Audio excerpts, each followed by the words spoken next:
ప్రభువైన యేసుక్రీస్తు నామములో మీ అందరికీ శుభములు. దేవునితో ఈ దినం అనే ఈ యొక్క అద్భుతమైన కార్యక్రమంలో ఈ ఉదయకాలం ముందు మిమ్మల్ని అందరినీ కలవడాన్ని బట్టి దేవుని నామాన్ని కనపరుస్తూ స్తుతిస్తున్నాను. నా ప్రియ సహోదరి సహోదరుల, గత కాలం అంతా దేవుడు మనల్ని కాచి కాపాడి, ముఖ్యంగా గత దినమంతా ఆయన కృపను, ఆయన యొక్క సన్నిధిని, ఆయన కాపుదలను దేవుడు మనకిచ్చినందుకు ముందుగా ఆయనకే సమస్త మహిమ ఘనత చెలునుగాక. ఎటు చూసిన భయంకరమైన యుద్ధాలు, ఎక్కడ చూసినా భయంకరమైన ఆపదలు, అపాయాల మధ్యన ప్రతి మనిషి కూడా వారి జీవితాల్లో కలవరపడుతున్న ఈ దినాల్లో దేవుడు నిన్ను, నీ కుటుంబాన్ని కాచి కాపాడుతున్నారు అని అంటే అది ఎంత అద్భుతమైన ఒక గొప్ప సంగతో ఆలోచన చేశారా? మరొక ఉదయాన్ని దేవుడు నీకు బహుమానం ఇచ్చాడు కదా. ఈ దినమందు దేవుడు మన కోసం సిద్ధపరిచిన వాక్యాన్ని ఒక్కసారి మనం ధ్యానం చేద్దాం. రూతు గ్రంథం 2వ అధ్యాయము 12వ వచనాన్ని ఒకసారి మనం చదువుదాం. రూతు గ్రంథం 2వ అధ్యాయము 12వ వచనం. యెహోవా నువ్వు చేసిన దానికి ప్రతిఫలం ఇచ్చును, ఇశ్రాయేలు దేవుడైన యెహోవా రెక్కల క్రింద సురక్షితంగా నుండినట్లు నీవు వచ్చితివి, ఆయన నీకు సంపూర్ణమైన బహుమానం ఇచ్చునని ఆమెకు ఉత్తరం ఇచ్చాను. నా ప్రియ సహోదరి సహోదరులారా, ఈ ఉదయకాలం ముందు దేవుడు మన జీవితాల్లో చేస్తున్న అద్భుతమైన వాగ్దానాన్ని మనం జ్ఞాపకం చేసుకుందాం. దేవుని యొక్క వాగ్దానం ఏంటయ్యా ఈరోజు అని అంటే, దేవుడు మనకు ఆయన సంపూర్ణ బహుమానం ఇచ్చేవాడై ఉన్నాడు. ప్రతి మనిషి జీవితంలో కూడా బహుమానాలు అనేవి ఎంతో ప్రత్యేకమైనవి.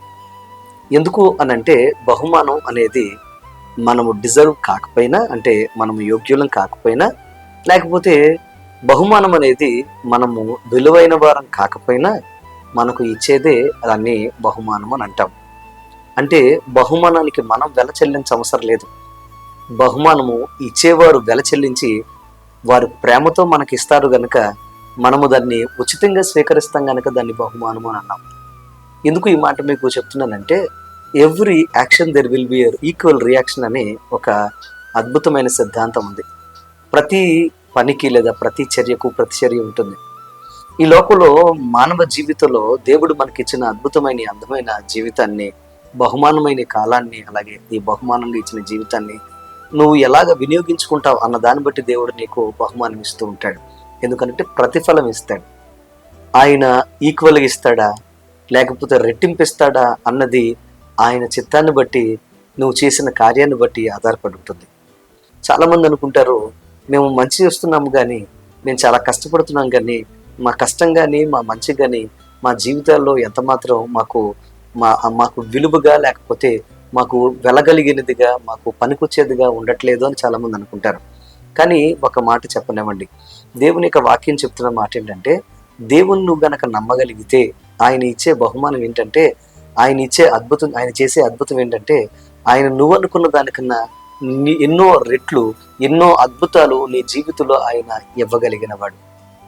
రూతు తన జీవితంలో ఎంతో కష్టపడి, నమ్మిన దేవుడు నన్ను విడిచిపెట్టడు అని తన జీవితంలో ఎంతో త్యాగపూరితంగా దేశం కాని దేశం వచ్చినందుకు గాను ప్రతిదినము ఎలా గడుస్తుందో, ఈ దినము నా జీవితం ఎలా ఉంటుందో, నా బ్రతుకు ఎలా ఉంటుందో, నేను తినడానికి ఆహారం దొరుకుతుందో లేదో అనే భయంకరమైన వేదనకరమైన జీవితం అనుభవిస్తున్న రూతుకు, అలాగే నా భవిష్యత్తు ఎలా ఉంటుందో, నేను ఎలా బ్రతకాలో అనే కంగారులో ఉన్న, అలాగే కన్ఫ్యూజన్ స్టేట్లో ఉన్న రూతుకు దేవుడిస్తున్న వాగ్దానం ఏంటంటే తెలుసా?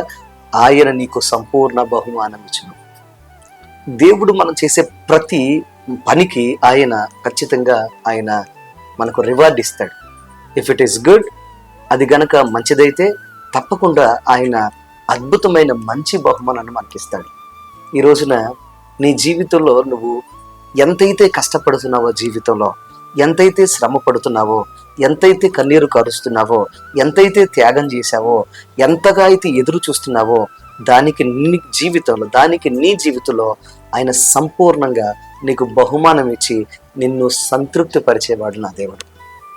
ఆయన బహుమానాలు అరాకొరాగా, లేకపోతే ఎంటీగా ఉండనే ఉండవు, లేకపోతే హాఫ్గా ఉండనే ఉండవు. అవి ఎప్పుడు కూడా పరిపూర్ణంగా ఉంటాయి. ఆయన ఏ కార్యం చేసినా నీ జీవితంలో నిన్ను తప్పకుండా సంతృప్తిపరిచే దేవుడు. ఈ రోజున నువ్వు శ్రమపడి ఉన్నావేమో, అలసిపోయి ఉన్నావేమో, ఒకవేళ మోడులాగా మిగిలి ఉన్నావేమో, రేపు అనే భయము, లేకపోతే ఈ దినము ఏంటి అనే భయం ఒకవేళ నిన్ను వెంటాడుతుందేమో, కంగారు పడుకో. ఈ దినమంతా నీకు తోడుగా ఉండి నీకు కావలసిన బహుమానము ఆయన నీ జీవితంలో త్వరగా ఇవ్వడానికి ఆయన సిద్ధంగా ఉన్నాడు. దేవుడు మీ జీవితంలో తగిన కాలమందో తగిన బహుమానాలతో మిమ్మల్ని ఆశీర్వదించను గాక. ఈ దినమంతా ఆయన మీకు తోడుగా ఉండను గాక. God bless you. దేవుడు మిమ్మల్ని దీవించును గాక.